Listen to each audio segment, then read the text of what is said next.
Jangan sampai undang-undang ini dipermainkan oleh segelintir atau sekelompok orang hanya untuk kepentingan mereka sendiri. Jadi sebenarnya Bawaslu-nya juga masih kurang menindak gitu.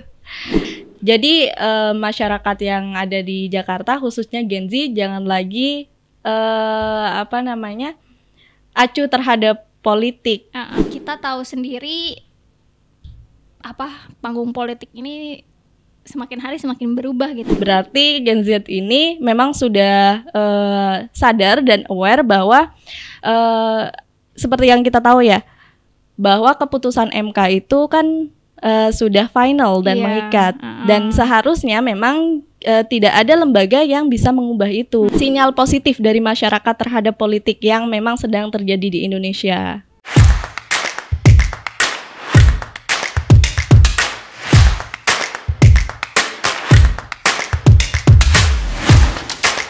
Assalamualaikum warahmatullahi wabarakatuh. Halo Sobat Brapo dimanapun berada, selamat datang kembali di Branda Podcast. Oke, tak lama lagi pilkada akan datang, tapi problematika politik masih terus ada. Lalu bagaimana nih kita sebagai generasi muda untuk menyikapinya? Di sini udah hadir bareng-bareng sama saya ada Kak Solehatus Sahuroh sebagai koordinator KIPP Jakarta Barat. Assalamualaikum Kak Solehatus. Waalaikumsalam. Ini dipanggilnya Kak Soleha. Oke, iya, Kak Soleha. aja. Masya Allah Kak Soleha. Kak Soleha ini sebagai koordinator KIPP. Iya, betul. Komite Independen Pemantau Pemilu. Oke. Nih mungkin Kak Soleha ini kan banyak sobat Brapo di sana, di luar sana yang nonton Branda Podcast ini belum tahu nih KIPP tuh apa sih gitu kan. Karena sebenarnya aku juga dari pribadi aku sendiri tuh kayak masih awam gitu ya terkait KIPP ini.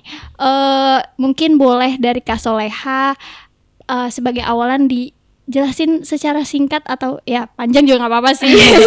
Kita sambil ngobrol santai aja di sini. Iya. Boleh dijelasin KIPP itu apa dan apa gitu. Maksudnya ini tuh lembaga atau apa gitu. Kan banyak sobat Brapo yang masih belum paham. Silakan. Iya, halo semuanya, perkenalkan namaku Solehatus sebagai koordinator KIP Jakarta Barat.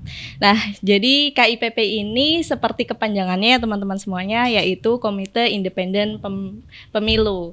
Jadi tugasnya sendiri adalah memantau penyelenggara pemilu, baik dari KPU maupun Bawaslu gitu. Sebenarnya KIPP ini berdirinya sudah lama ya Kak. Oke. Iya, jadi dari tahun 90-an sudah ada. Dan KIPP ini tersebar di beberapa kota di Indonesia. Salah satunya ada di Jakarta. Oke, berarti tapi Kak Soleha ini sebagai koordinator dari Jakarta Barat, kota Jakarta Barat dan sebagai anggota KIP Jakarta. Oke. Ya, jadi ada KIP Jakarta, ada KIPNAS-nya juga. Oke. Tadi kan KIP ya, kita ngomongnya KIP. Berarti KIP itu kan pengawas dari KPU dan Bawaslu. Oke, berarti itu emang sebuah kayak berdiri sendiri gitu ya Kak? Iya, ya? Betul. Jadi KIP ini nggak di bawah pemerintahan gitu. Iya, independen Kak. Independen. Oke. Berdirinya juga sudah lama, cuman mungkin orang-orang masih agak awam gitu dengernya. Tapi sebenarnya ini sangat-sangat KIP ini sangat dibutuhkan sekali ya untuk pemilu. Apalagi bentar lagi pilkada. Betul. Pilkada bentar lagi ya. Oke. Mungkin di sini aku mau nanya-nanya terkait pilkada Kak, karena kan ini kan apalagi kakak sendiri masih kita sama-sama Gen Z, generasi muda gitu kan. Nah, sebagai pemilih pemula gitu ya yang mungkin baru tahun ini, jujur aku tahun ini yang kemarin pemilu tuh baru pertama kali milih sebenarnya. Jadi masih harus banyak wawasan tentang pemilu, apalagi ini nanti pilkada untuk Jakarta kan. Nah, dari KIP sendiri itu apa sih Kak peran utama dalam pemilihan umum khususnya nanti untuk pilkada nanti? Iya, jadi kalau peran KIP sendiri itu sebagai pengawas ya, pengawas dari KPU maupun Bawaslu. Meskipun kita independen, berdiri sendiri, tapi kita mempunyai peran penting ketika jadi beda ya antara KIP dan juga Bawaslu. Kalau Bawaslu sendiri itu dia badan yang memang di bawah pemerintah, sedangkan KIP di independen. Jadi kalau Bawaslu bisa mengadili KIP, tapi KIP nggak bisa mengadili Bawaslu. Tapi untuk pelaporannya kita misalkan dari teman-teman dan relawan KIP ini menemukan sesuatu yang memang dirasa tidak sesuai ataupun melanggar kode etik itu kita melapor ke Bawaslu. Oke. Tapi tetap harus lapor ke Bawaslu. Ya. Itu kalau melanggar kode etik itu maksudnya ada contohnya nggak? Iya, contohnya kayak seperti yang kemarin ditemukan sama relawan KIP ya, bahwa dalam pencalonan calon independen itu kan calon sendiri membutuhkan beberapa suara ya, pendukung suara. Nah, kita sebagai relawan KIP itu juga turun langsung nih Kak, dalam pengawasan bahwa benar nggak semua orang yang terdaftar itu mendaftar mendukung calon tersebut atau enggak. Tapi ternyata banyak juga dari masyarakat yang sebenarnya tuh tidak mendukung. Nah, ini jadi temuan KIP yang memang harus dilaporkan ke Bawaslu gitu. Oke.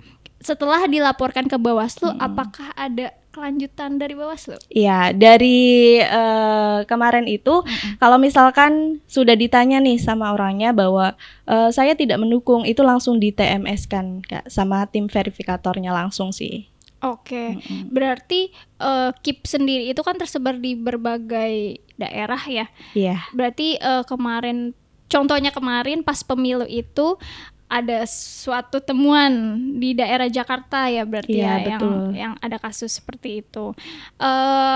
Terus maksudnya dari anggota KIP sendiri ini disebar ke seluruh Jakarta berarti ya untuk pengawas, contohnya kayak kemarin pemilu itu. Iya betul Kak, jadi memang kita di setiap wilayah kayak Jakarta Barat, Jaktim itu memang ada koordinatornya sendiri gitu. Jadi kayak seperti saya sebagai koordinator Jakarta Barat gitu.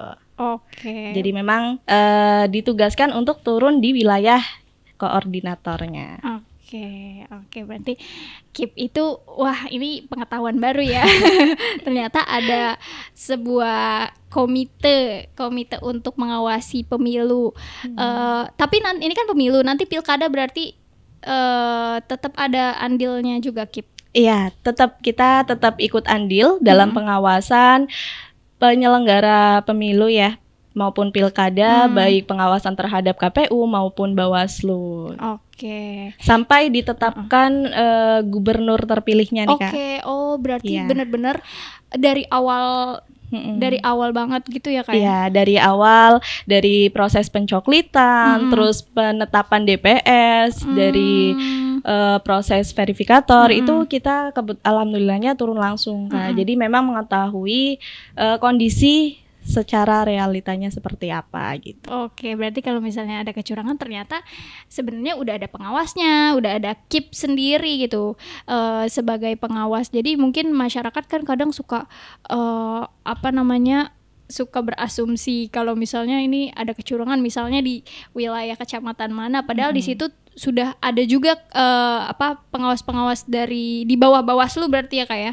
Iya, kebetulan kita untuk pilkada ini terakreditasi KPU Kak. Iya, terakreditasi KPU. Kalau kemarin itu pas pemilu itu terakreditasinya oleh Bawaslu. Cuman peran dan tanggung jawabnya itu sama. Ini info penting buat masyarakat juga ya, buat Sobat Brapo di rumah. Kalau misalnya nih KIP ini ya andilnya besar banget dalam sebuah pemilihan ya, mau dari pemilu maupun pilkada, terkait dari awal sampai akhir, pokoknya semuanya sudah ada pengawasannya sebenarnya. Cuman kadang-kadang kan masyarakat atau netizen gitu ya suka ini ada kecurangan padahal di situ udah ada pengawasnya gitu. Nah, kemudian nih Kak, kalau misalnya berarti kan KIP itu untuk pemilu kemarin di bawah Bawaslu. Iya. Untuk di pilkada ini di bawah KPU. Iya, terakreditasinya. Terakreditasi KPU. Tapi ada nggak sih Kak selain KIP itu, maksudnya kayak komite pengawas yang lain? Untuk sejauh ini sebenarnya untuk komite, maksudnya untuk LSM yang mengawasi pemilu dan pilkada itu ada beberapa ya Kak. Ya. Cuman sejauh ini yang saya tahu sampai saat ini yang baru terakreditasi oleh KPU adalah KIP Jakarta. Oke, Masya Allah ya, berarti pengawasnya KIP dari Kakak sebagai koordinator Jakarta Barat berarti ya, sebagai pengawas nanti akan dilaksanakan pilkada itu pasti punya tanggung jawab yang besar. Terus memang KIP ini perannya sangat besar ya Bu untuk pemilihan pemilu maupun pilkada. Kemudian Kak, kan ini baru-baru ini kita dengar nih yang kemarin viral di Instagram, di X, di medsos, di media sosial lainnya, kalau misalnya ada seruan darurat gitu yang lambang Garuda itu ya. Nah, gimana sih cara KIP menanggapi kasus tersebut yang sampai terjadinya demo karena masalah dari DPR kayak gitu?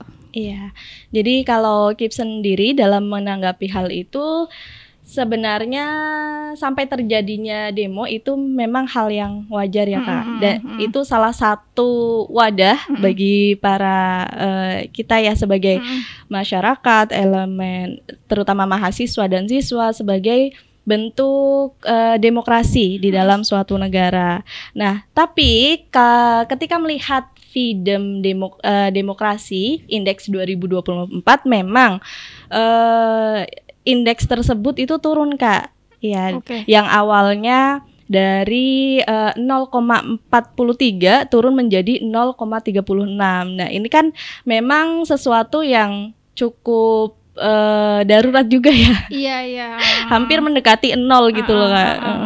Jadi memang banyak penguasa, jadi sudah tidak ada batas nih Kak antara penguasa dan pengusaha. Jadi banyak oligarki yang memang bertudung elit dan juga media gitu Kak. Oke.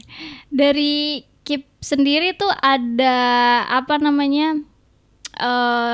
tantangannya nggak sih Kak terkait hal tersebut? Kan Kakak sebagai anggota KIP, pengawas nanti pilkada atau yang kemarin pemilu gitu, terkait kayak tuntutan-tuntutan dari masyarakat, terus misalnya KIP ada solusi dan ya seperti itu. Iya, sebenarnya untuk dari KIP sendiri bahwa kita sebagai masyarakat ini bukan hanya tugas Bawaslu ataupun KIP ya, tetapi ini tugas kita bersama dalam menjaga dan menjaga jalannya demokrasi agar memang demokrasi itu berjalan sesuai dengan peraturan dan undang-undang yang sudah ditetapkan gitu Kak. Oke, berarti sebenarnya di sini kita semua sama-sama untuk memantau ya Kak. Betul. Memantau dari putusan-putusan dari dari pemerintahan, kemudian sampai nanti terlaksananya pemilihan kayak gitu ya. Kemudian kemarin sebelum adanya putusan dari MK kan sempat ada juga isu di Jakarta sendiri melawan kota kosong. Nah, sikap dari bagaimana KIP menyikapi hal tersebut? Iya, kalau sikap dari KIP sendiri, seberapapun calonnya itu dari KIP sendiri tidak mempermasalahkan ya Kak. Tapi di sini kita harus garis bawahi bahwa jangan sampai undang-undang ini dipermainkan oleh segelintir atau sekelompok orang hanya untuk kepentingan mereka sendiri. Jadi jangan sampai juga bahwa ada nih calon yang memang direkayasa, yang memang sengaja dicalonkan untuk melawan calon yang memang sudah direncanakan gitu ya Kak ya. Jadi kayak ya kita tahu sendiri kan adanya Kim Plus ya Kak. Iya betul. Tapi dari KIP sendiri memantau nggak sih Kak untuk keberlangsungan dari dari pemerintah kan, maksudnya dibuat Kim Plus kayak gitu-gitu kan, Kakak berarti memantau dari awal sampai akhir banget kan berarti ya? Iya betul. Kita memantau Kak dari awal sampai akhir. Kita terus memantau ya. Ketika kita mendapatkan temuan ataupun apa, memang kita langsung laporkan kepada pihak yang lebih berwenang seperti Bawaslu gitu. Oke. Terus kan dari kemarin, maksudnya beberapa hari kemarin itu kan ya media sosial dihiasi dengan Indonesia Darurat dengan logo Garuda itu ya Kak. Nah, menurut Kakak sebagai koordinator KIP Jakarta Barat, memang sedarurat apa sih di Indonesia sekarang terkait hal tersebut? Iya, seperti yang kita lihat ya di medsos, baik di IG, Instagram maupun X gitu ya, itu banyak sekali masyarakat yang menggaungkan Indonesia Darurat.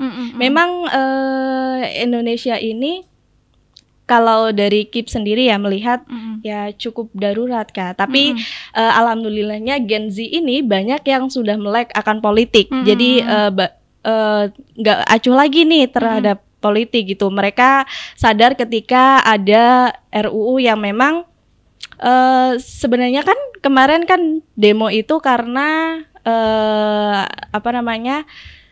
RUU rancangan undang-undang yang dirancang dari balik ya Kak. Padahal undang-undang tersebut udah disahkan nih, udah sama MK gitu. Berarti Gen Z ini memang sudah sadar dan aware bahwa seperti yang kita tahu ya, bahwa keputusan MK itu kan sudah final dan mengikat, dan seharusnya memang tidak ada lembaga yang bisa mengubah itu gitu. Ketika ada gaungan soal Indonesia Darurat, terus banyak elemen masyarakat yang turun juga, berarti ini salah satu sinyal positif dari masyarakat terhadap politik yang memang sedang terjadi di Indonesia. Oke. Berarti di sini juga KIP terus memantau perkembangan selama menuju pilkada maupun pemilu ya Kak ya. Betul. Ada nggak sih Kak pas dari histori kemarin pemilu deh, itu kan Kakak berarti kan terjun langsung ke lapangan ya. Iya. Mungkin dari masyarakat sendiri ada nggak sih yang melapor ke KIP gitu terkait ada sesuatu gitu? Kan Kakak sebagai pemantau. Kalau sejauh ini, kalau dari masyarakat sendiri belum ada yang melapor langsung ke KIP ya. Tapi karena KIP turun langsung, jadi kita mendapatkan beberapa temuan yang ditemukan oleh relawan KIP.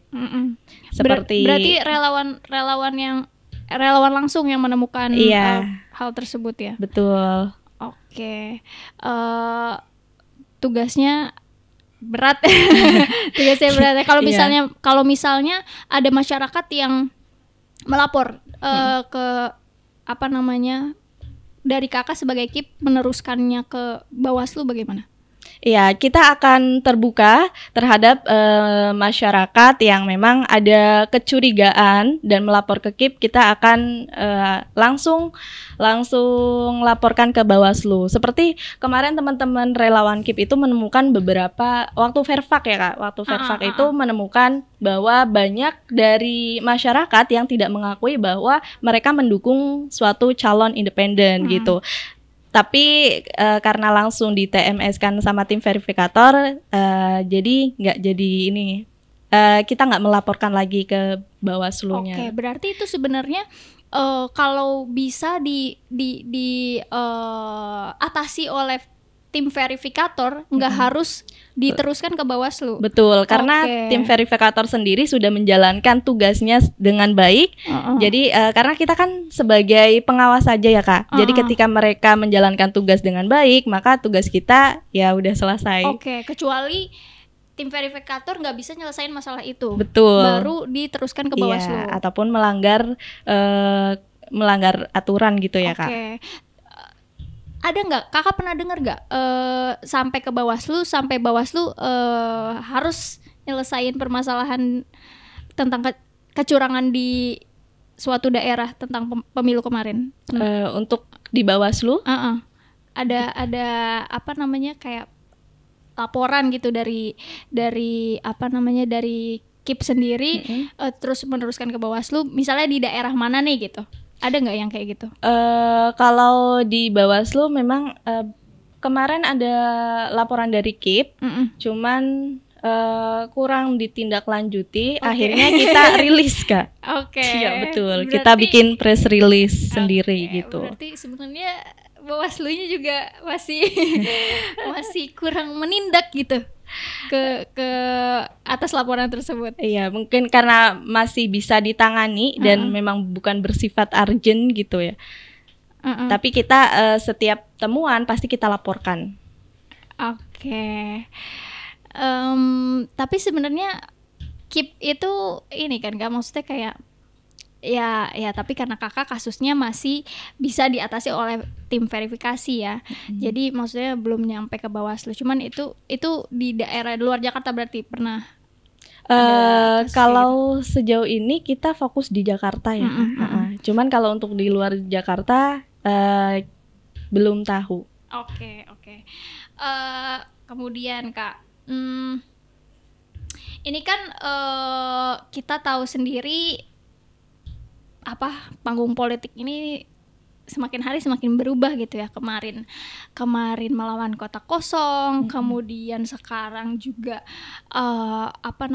ada Kimplas tersebut kan, yang dimana terdapat 11 partai gitu kan, dan kemudian melawan gitu ya, anggapnya melawan satu partai gitu. Nah, ini kalau ada fenomena kayak gini memungkinkan adanya kecurangan nggak sih Kak dalam pilkada nanti? Untuk kecurangan sendiri, sebenarnya kalau selama terjun ke lapangan gitu ya, memang KIP ini nggak mengetahui secara pasti apakah ada kecurangan-kecurangan yang memang bersifat masif gitu ya Kak. Cuman kita berusaha untuk mengawal pemilu ini agar berjalan dengan semestinya.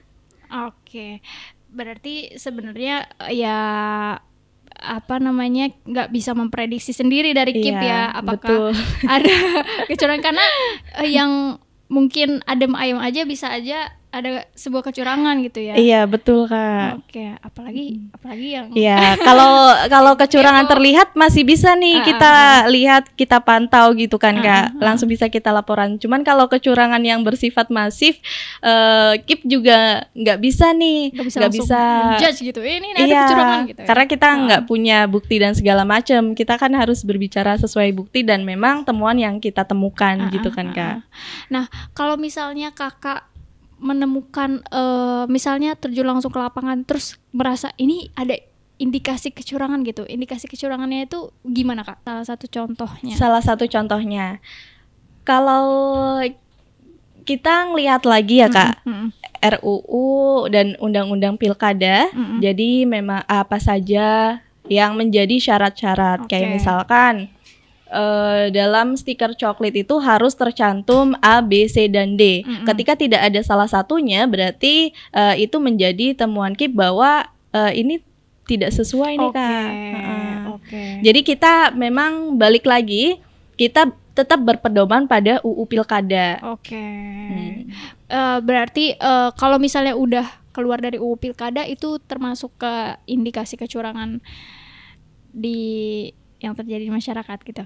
Kalau itu kita nggak sejauh itu sih Kak. Oke. Kita karena kan negara ini kan negara hukum ya Kak. Jadi kita memang berpedoman pada hukum-hukum yang ada di Indonesia, undang-undang yang memang sudah disahkan oleh lembaga gitu ya Kak. Oke. Berarti kalau misalnya nih ada salah satu anggota KIP yang turun ke lapangan terus misalnya menemukan indikasi kecurangan, itu melaporkan ke koordinator dulu berarti ya? Iya betul. Koordinator daerahnya. Terus baru kita bikin laporan ke Bawaslu-nya. Oke. Agak rumit tapi sebenarnya sangat-sangat bermanfaat ya. Iya betul. Kalau misalnya ada indikasi kecurangan gitu, apakah pernah terjadi keributan? Sejauh ini belum ada sih Kak. Ya, karena kita mudah-mudahan enggak gitu. Karena kita kan misalkan ada indikasi kecurangan, kita langsung nih misalkan seharusnya A nih, seharusnya B gitu.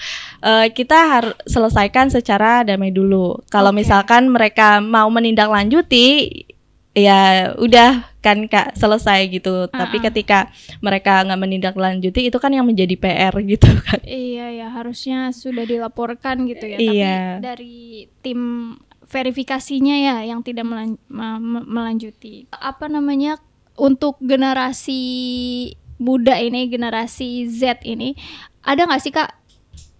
Kan Kakak sebagai KIP, anggota KIP, dimana juga umurnya masih muda ya.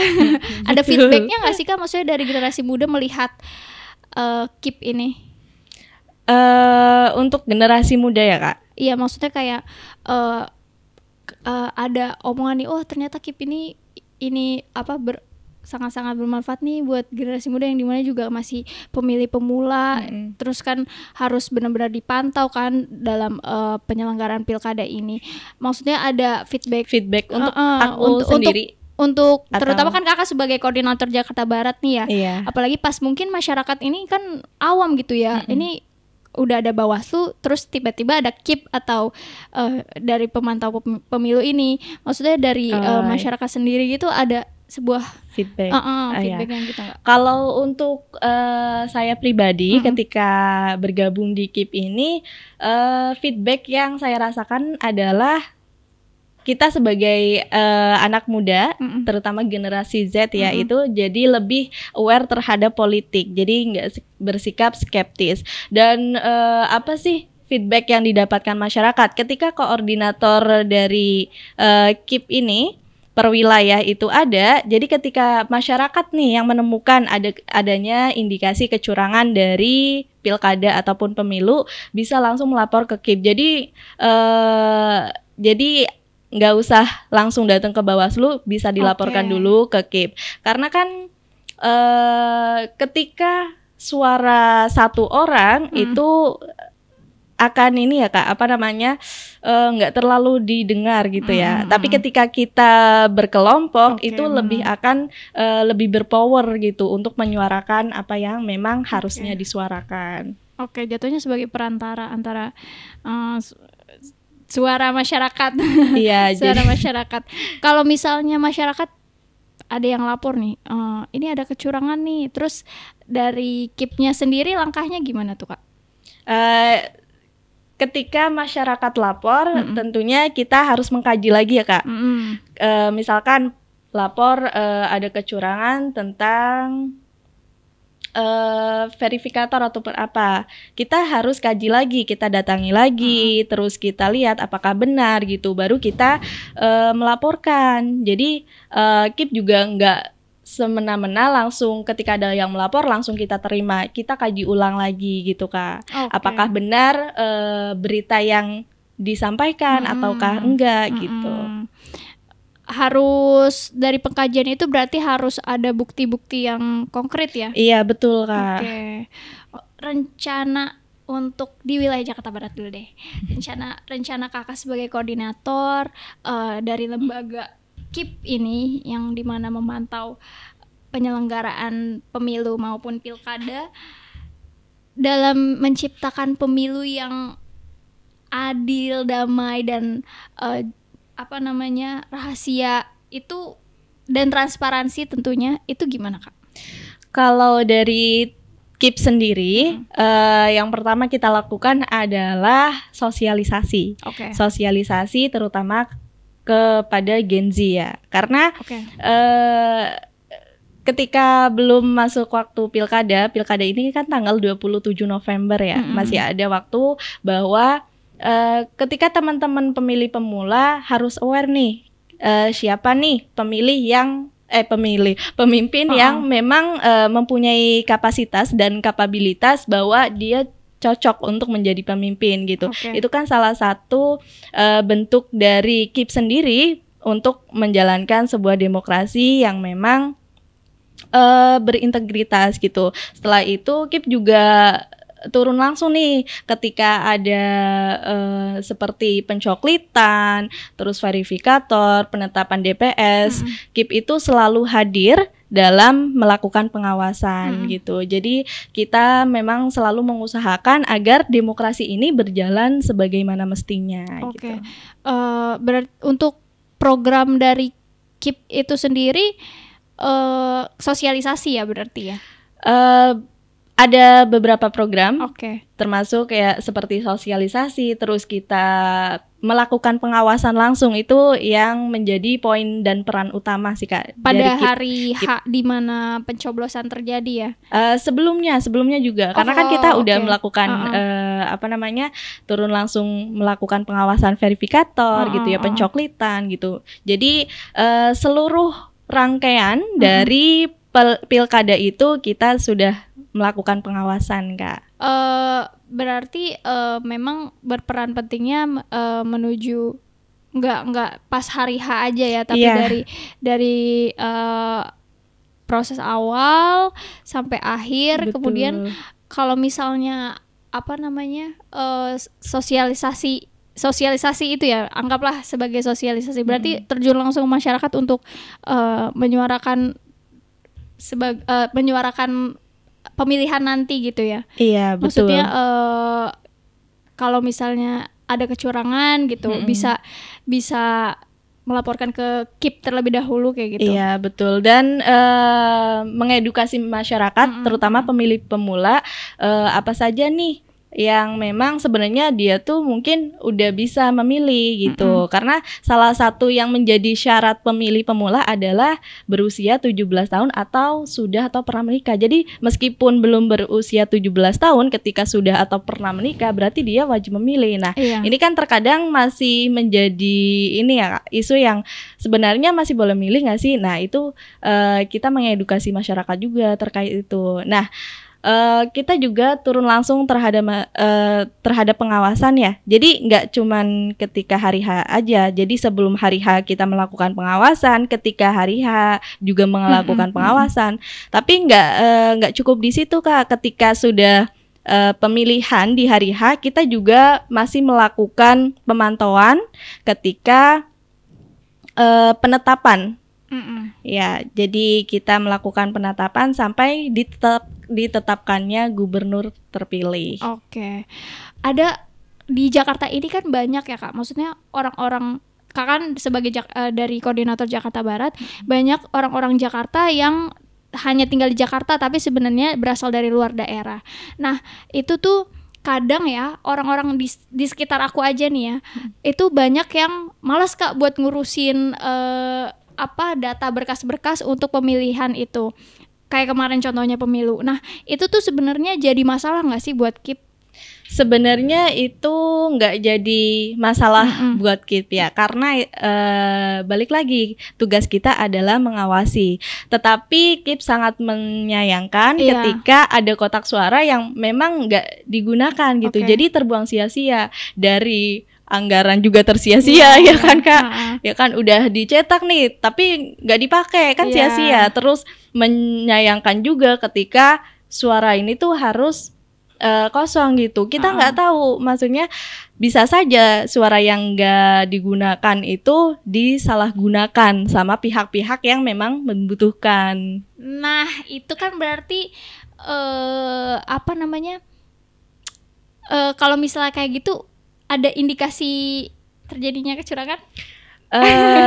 indikasi terjadinya kecurangan cukup besar ya Kak. Oke. Tapi KIP juga nggak bisa memastikan nih apakah memang terjadi kecurangan atau enggak, karena kita nggak tahu ya transaksi apa yang memang bisa dilakukan oleh para pemangku kepentingan di balik layar gitu kan Kak. Karena kita hanya mengawasi di luar layar, di luar layar nih Kak. Di lapangannya Iya, ya. di lapangannya. Suara KIP sendiri ini masih 50-50 ya. Maksudnya memantau terus sebagai perantara ke Bawaslu. Tapi kalau misalnya memang Bawaslu-nya sendiri itu tidak menindak gitu ya, berarti kan itu masalah kecurangan tersebut belum terselesaikan kan? Nah, yang jadi tindak lanjut dari KIP adalah kita membuat press release Kak. Oke. Iya. Ketika membuat press release pasti banyak media kan Kak, media yang mengangkat isu itu. Nah biasanya di negara kita ini kalau nggak viral nggak bakal ditindak. Nah itu salah satu bentuk dari pengawasan yang dilakukan KIP. Jadi ketika memang belum ditindaklanjuti nih, kita bikin press release Kak. Oke. Membuat salah satu senjatanya membuat press release gitu ya. Iya betul. Oke. Sebenarnya ya agak sebenarnya tanggung jawabnya besar, kemudian juga ya perantara ini tuh gimana ya, belum kita sama-sama memantau jadinya ya. Iya betul. Karena juga semua keputusan bergantung kepada yang di atas juga gitu. Iya. Kepada Bawaslu sebagai, dari pengalaman Kakak, berarti Kakak kemarin pas pemilu itu udah jadi koordinator Jakarta Barat, KIP Jakarta Barat. Kebetulan saya baru bergabung di pilkada ini. Oke. Iya. Tapi kemarin udah tergabung ke KIP? Belum. Oke, berarti baru nanti ya, berarti mau pilkada. Udah ada, tadi kan udah ada ada sosialisasi apa aja sih Kak ke masyarakat nih menuju pilkada ini? Terkait syarat-syarat ya.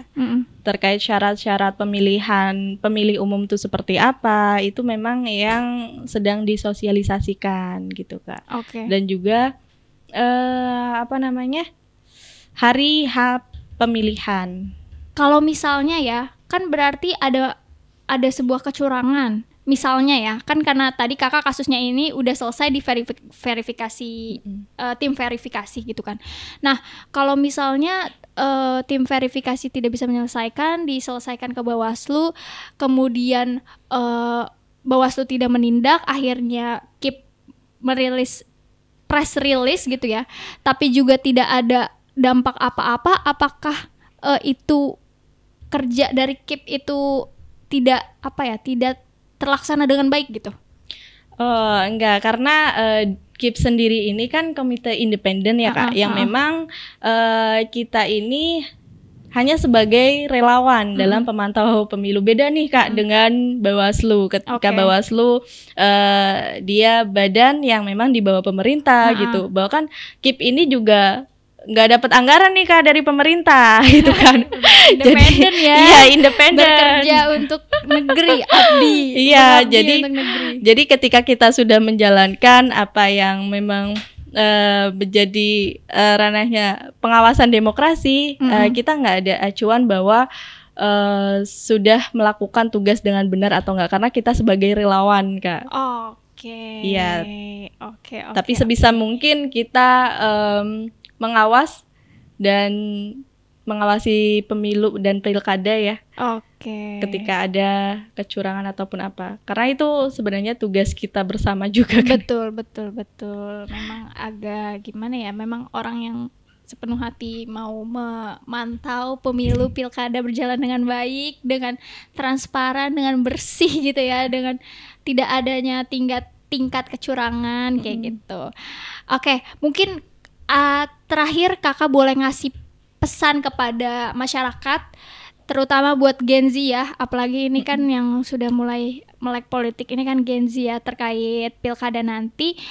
Ada pesan dan pesan dan saran gitu terkait pilkada nanti sebagai Komite Independen Pemantau Pemilu. Oke, pesannya untuk seluruh Gen Z yang ada di Indonesia, jangan lagi acuh terhadap politik. Kita nggak boleh skeptis tentang politik ya, bahwa kalian anak-anak Gen Z ya mempunyai power yang luar biasa gitu. Kita bisa melihat bahwa kemarin keputusan MK itu sempat ingin digugat ya Kak. Tapi ketika para Gen Z ini menggaungkan Indonesia darurat dengan memasang banyak ya Garuda dengan berlatar belakang biru. Itu bisa merubah semuanya. Betul. Ketika keputusan MK memang sudah difinalkan, itu kan menjadi seperti oase di padang pasir ya Kak, bahwa banyak keputusan-keputusan yang akhirnya memang kembali ke fitrahnya gitu. Yang memang seharusnya tidak dirubah. Iya, jadi jangan bisa dirubah gitu. Iya, jadi jangan berpikir bahwa apa yang kita lakukan itu bakal sia-sia gitu. Karena memang perlakuan kecil itu ketika digabungkan mempunyai power yang luar biasa. Apalagi ada isu-isu politik ini semakin hari tuh semakin heboh gitu ya, semakin heboh, berawal dari kota kosong, kemudian berawal dari Kimples, kota kosong, terus sampai namanya juga netizen ya, agak merembet kemana-mana gitu, sampai ada isu-isu dinasti politik Raja Jawa dan sebagainya gitu kan. Dari Kip sendiri itu pasti ada ada omongan, kemudian juga ada sosialisasi juga nggak terkait pemerintahan? Kalau terkait pemerintahan kita nggak berbicara sejauh itu ya Kak ya. Cuman ketika melihat masyarakat yang turun ke jalan ya, dari berbagai elemen masyarakat, dari mahasiswa, siswa, bahkan banyak public figure turun ke jalan, itu menjadi sebuah angin segar bagi perpolitikan Indonesia ya kan Kak. Bahkan keputusan tersebut juga menguntungkan nih untuk partai-partai yang memang tidak mencapai threshold yang ada di Jakarta. Jadi sekarang isunya nggak lagi melawan kota kosong, karena beberapa partai bisa berkoalisi ketika mencapai 7,5% mereka bisa mencalonkan. Jadi kan ada angin segar nih untuk partai-partai juga gitu. Jadi nggak yang masa itu doang sih. Iya betul. Ya kan? Jangan-jangan calon ini apa tuh sudah direncanakan, kan kita nggak tahu ya kayak. Betul. Apalagi buat pemilih pemula yang kan harus tahu visi misinya gitu, dari berbagai calon buat Jakarta sebagai kota metropolitan gitu ya.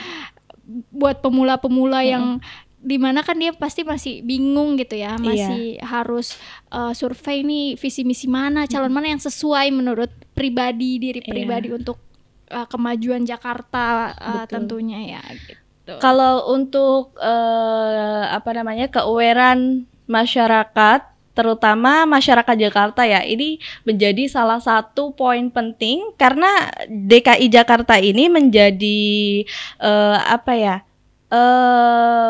acuan terhadap daerah-daerah lain nih Kak. Iya. Jadi masyarakat yang ada di Jakarta khususnya Gen Z jangan lagi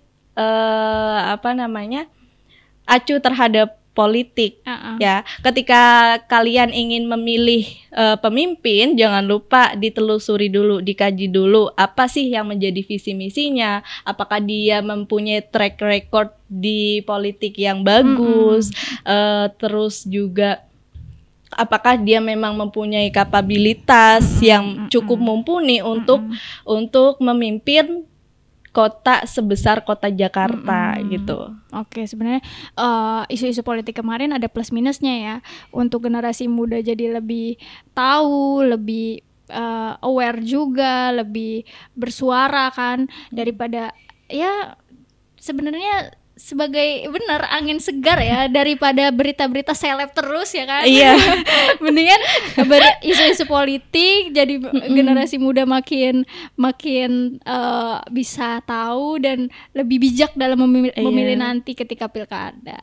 Oke, terima kasih Kak Soleha atas banyak informasi dan pengetahuannya nih terkait KIP maupun menuju pilkada pada bulan November nanti.